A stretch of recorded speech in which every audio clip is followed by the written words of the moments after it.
Hi guys, welcome back to my channel. Today I'm going to do a product kind of video, a show and tell.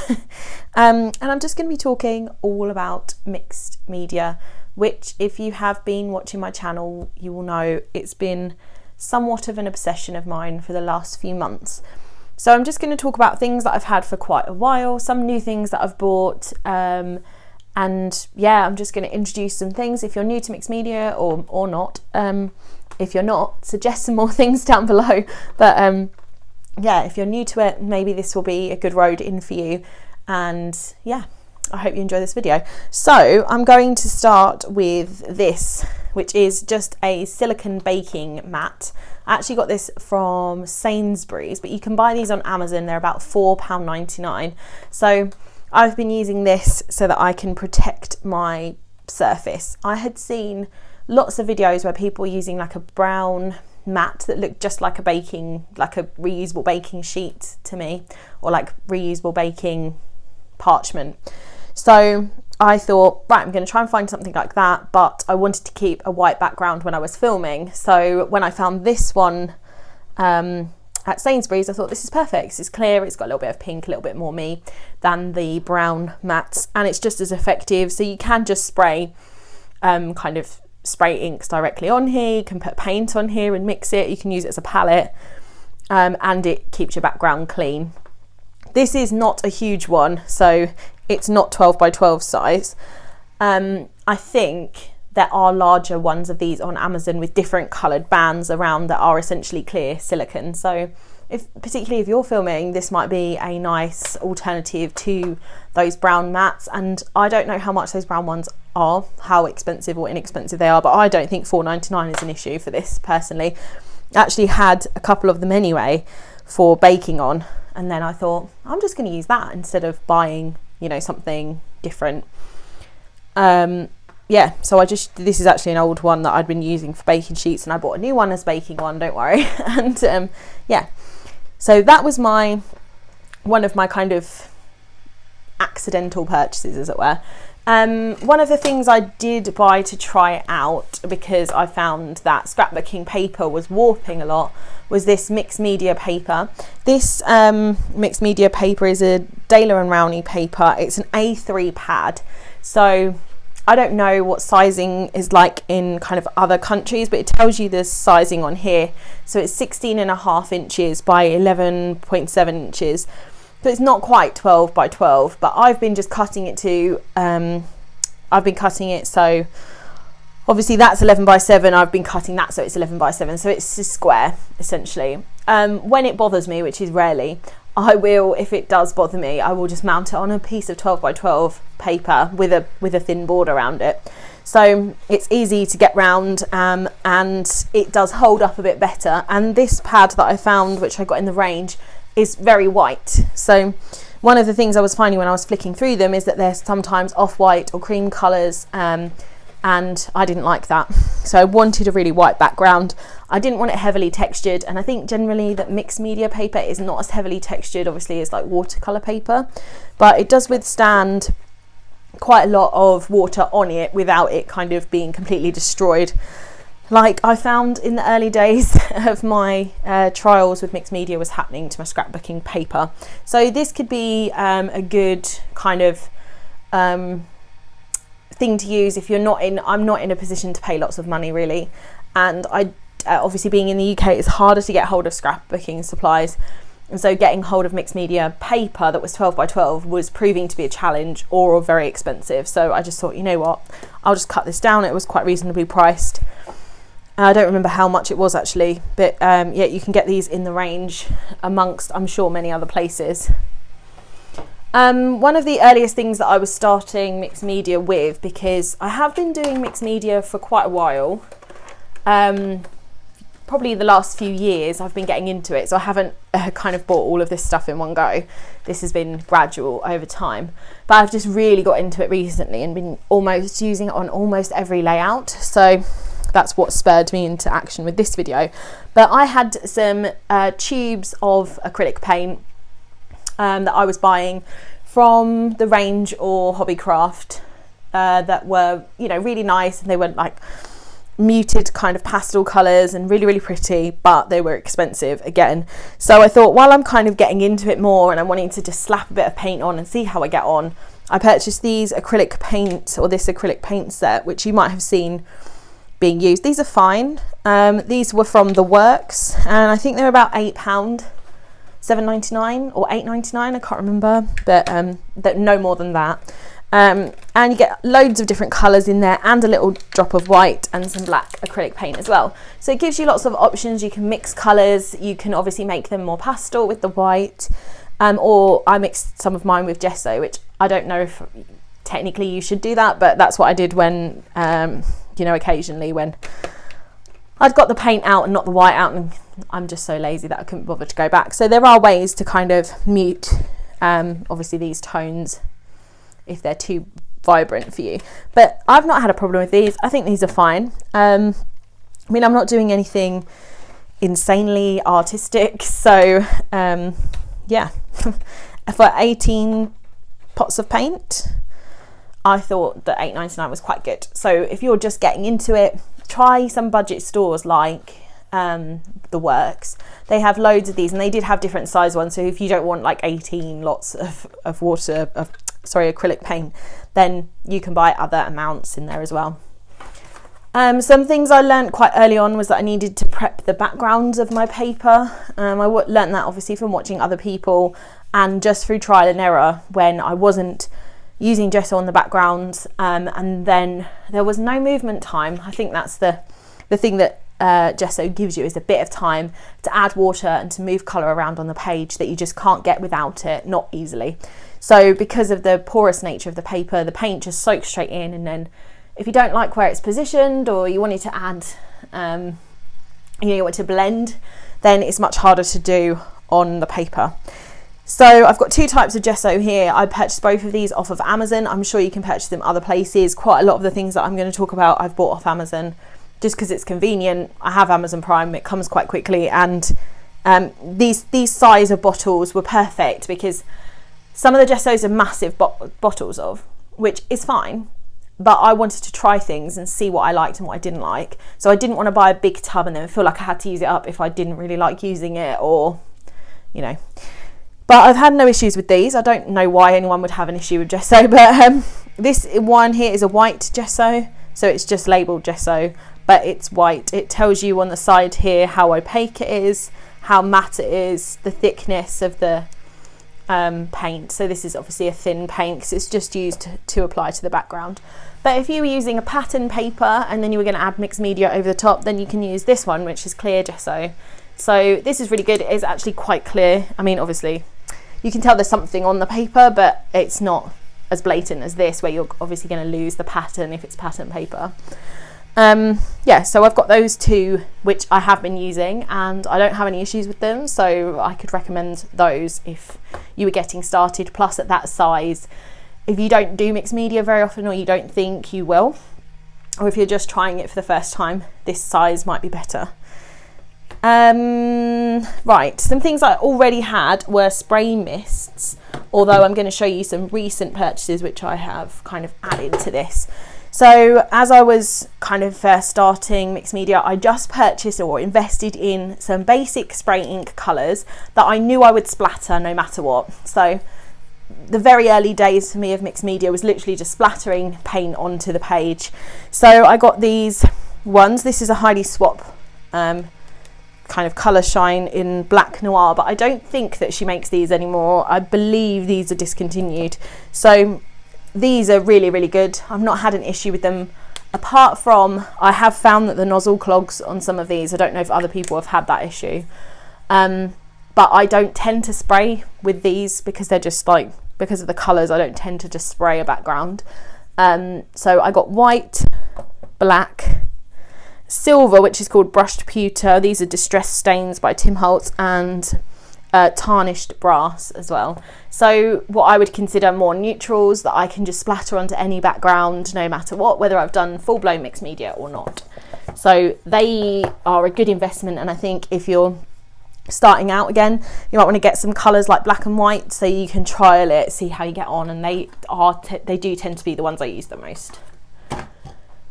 So some other things that I've invested in recently are these, which are Lindys, from Lindys Stamp Gang, and these are the what are they called?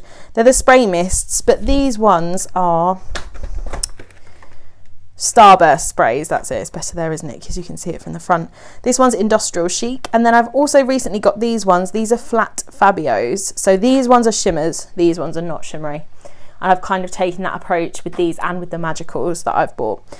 So this one's called Under the Boardwalk, and these are more pastel shades, I think, is the intention, but I haven't used these ones yet. So they come like this with the powder in the bottom, which is a pigment powder. Then you add water, let it sit, so you add warm water, and then shake it before you use it and just spritz it on your page. And they have like a nozzle head that does it when you spritz it, like just gently, you get more of a splatter, and then the quicker you pump it, you get more of a spray. So yeah, you've got a bit of versatility with these, and I've always found the colours to be amazing from Lindys kind of collection, and I love them. I just love these products so much. So yeah, I could rave about these kinds of things all day. I really enjoyed using these, along with some others which if you've been watching my videos, you will have seen me mention on more than one occasion, which are the Magicals. These are just so much fun. They are just concentrated pigment powders. You can't tell what they look like from looking at the powder, but these are pretty fair representation of the colourings. You can get more muted, you can get more antique style, you can get more vintage colours, but these are the two sets that kind of have the kinds of colours that I typically use. So I'm not going to bother buying probably many more of these unless others with, you know, whether there's multiple uses for me. Maybe it would be nice to get some kind of golds and silvers and coppers or something, might be nice. But yes, so I've got Drop Dead Diva and Caribbean Cruise. So if you're into your vibrant colours like I am, your greens, your blues, your pinks, your oranges, yellows, then they might be good ones for you to do. And you can use these in lots of different ways. I'll link some of my videos down below so you can have a look, but you can just splatter it on the page, spray mist over the top, and yeah, you can mix them with texture paste, or mix them with, you could even mix them with white paint, or you could just mix them with water and use them like watercolor paints. These ones are shimmery, these ones are flat. So again, you've got variation, you've got options with those. You can mix them together or leave them separate, blah, blah, blah. So you can mix other colours with it too. Let me just mention some of the brushes. I don't know where one of them has gone. Oh, it's rolled underneath my bit of board here. So these are the brushes I typically use the most. So this is a Winsor & Newton fan brush. You don't have to buy like Winsor & Newton brushes. I just happen to have these because I do watercolour. So I had just as a hobby, separate from scrapbooking, which means that I don't tend to watercolour when I mix media. I don't know why. So there's no watercolour palettes in here, but obviously that is a valid method of doing mixed media. So yeah, I've got this fan brush, which I love for the Magicals, so you can dunk it in and then like flick it about. These two brushes here that I have kind of used for mixed media, which another Winsor & Newton University set, and this one's 12 and this one's a 5.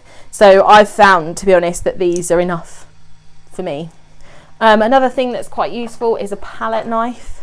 You can buy these from the Works, the range. You can get them in a pack. There's a whole load of them, but this is the one that I use all the time. And they're plastic palette knives, so they're easy to clean. I wouldn't bother with a metal one unless you happen to have one already. And this is the texture paste that I tend to use, which is the Ranger Opaque Matte Texture Paste.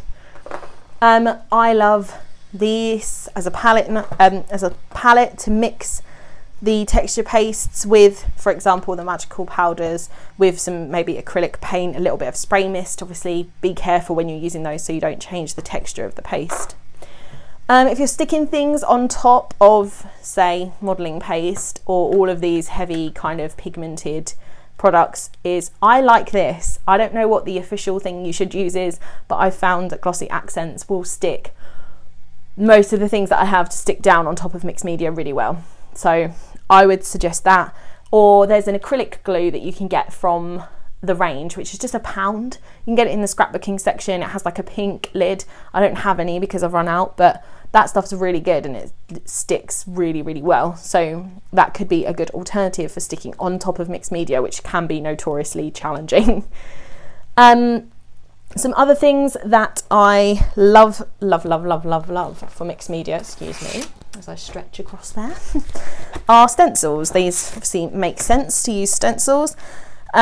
These can be got from all kinds of locations. So these ones here came from the range, as did these ones, which are lettering stencils. So I've used those for some cards. These two here came from a cake decorating shop called Almond Art. So I'll leave links to some of these down below, and then, you know, just Amazon is where I've got a lot of them from. All the rest of these, actually I think these two might have come from Hobbycraft. Oh no, where did this one come from? I can't remember, but definitely one of these came from Hobbycraft. So these are the Tim Holtz collection. So this one is called, actually this one is called Bubble. This one is called Tracks. But I love those.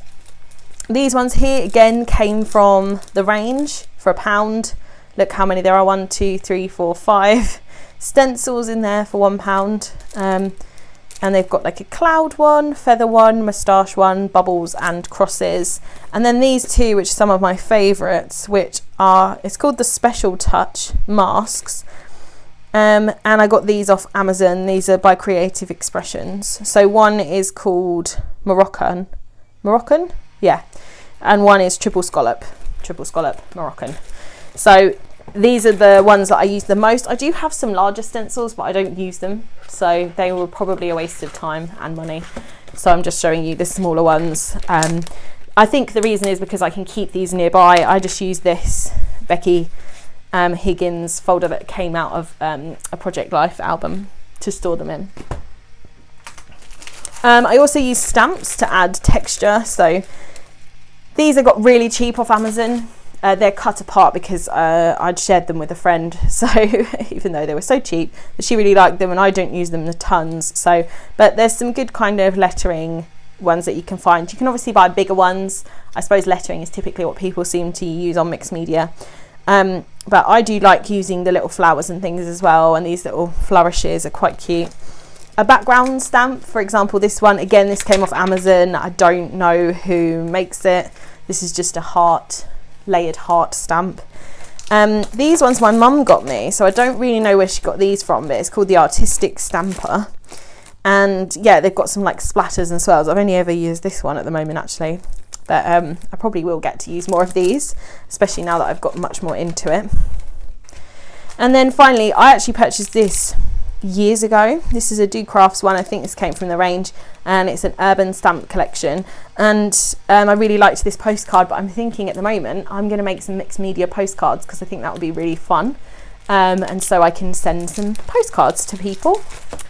Finally, nearly finally anyway, I've got some inks here. So, oh, I wonder where that one's gone. So these are the archival inks by Ranger. These are permanent inks, so these are really good when you're doing mixed media. So I've got some neutral tones this side and some more vibrant ones, and I have a bright blue, which should be here. I just have one pot of those. I like the minis because because they're easy to store.